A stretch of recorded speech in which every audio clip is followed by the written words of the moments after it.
Welcome to the presentation, Is There an App for That? Using technology to assist suspension decisions.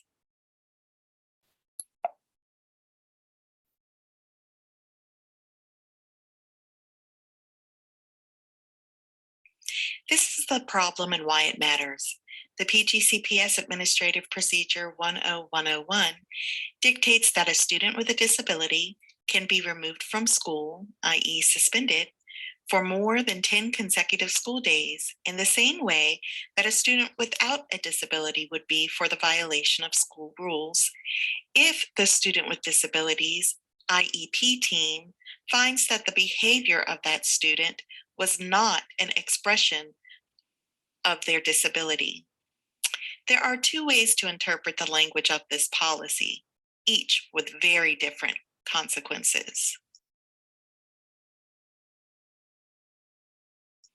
One way to interpret the rule is that a principal may suspend a student with a disability, but not past 10 days before the IEP team meets to determine whether the student's behavior was a manifestation of his or her disability. This is risky business for our students with disabilities, since research indicates that exclusionary discipline measures adversely affect student educational performance outcomes and increase both students' risks of dropping out and their likelihood of future involvement with the criminal justice system.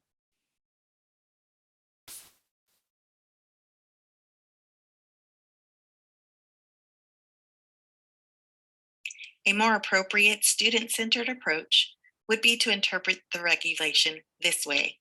If a student with a disability is being considered for removal from school, first, the student's IEP team must determine whether the behavior preceding this consideration for removal is a manifestation of his or her disability, and if it is not, removal can then be considered.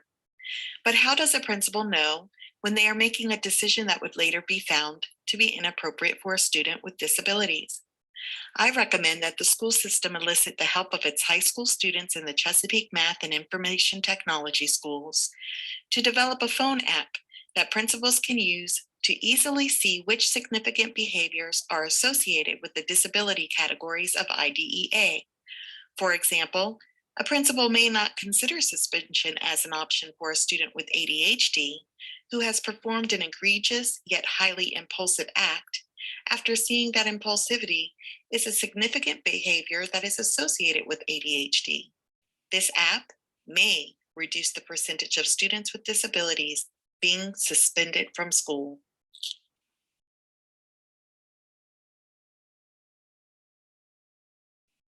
A report by Porosky et al. 2014 highlighted that in the state of Maryland, students with disabilities were suspended out of school twice as much as their peers without disabilities, even though research suggests that out of school suspension is ineffective for students whether or not they have disabilities. Students with disabilities are suspended at disproportionately higher rates than their non-disabled peers nationwide, Braby, 2018. Nationwide, students with disabilities were found to face 3 situations in school at a higher rate than their typical peers within general education: suspension, expulsion, and chronic absenteeism, Anderson 2021. And students with disabilities who are also students of color, such as Black and Latinx students, are particularly vulnerable, Gage et al. 2021. Even preschool age students in many of the United States are not exempt from experiencing suspension and expulsion, Zhang et al. 2021. The overrepresentation of students with disabilities being suspended from schools has ties to the school to prison pipeline, Puckett et al. 2019.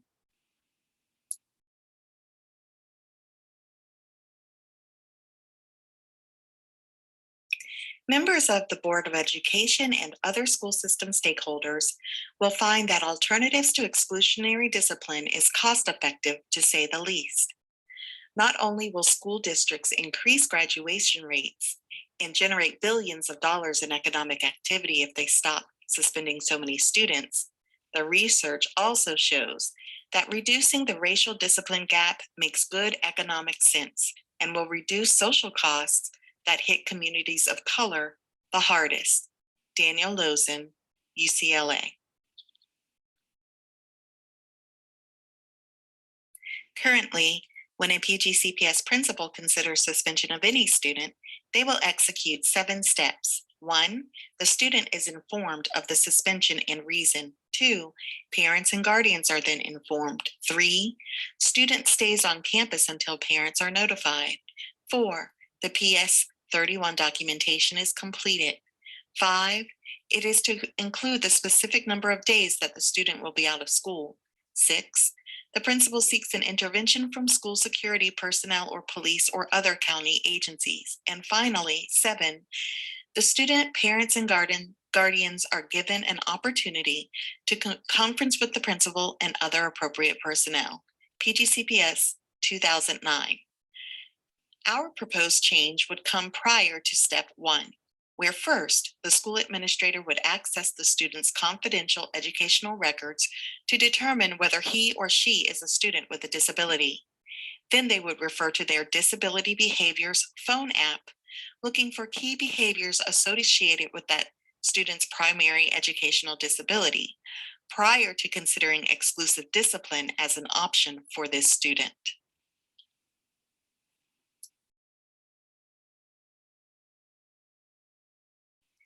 The primary stakeholders impacted by the exclusionary discipline policy as it is currently written are PGCPS students with and without disabilities. Other stakeholders impacted include teachers, administrators, community members, and parents and guardians.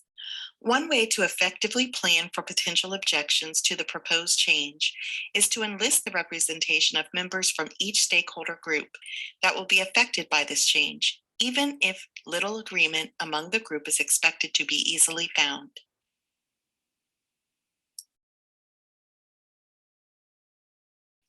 This change in policy can be written for implementation within the 2023-2024 school year, which would allow time for it to have been pitched, drafted, vetted by the legal department, and brought to the PGCPS Board of Education for final approval.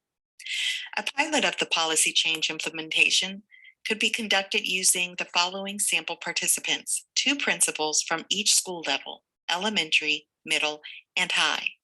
The anticipated result will be that the suspension data of the pilot group, when compared to their school level peers within the district, will be lower overall due to implementing this new technology.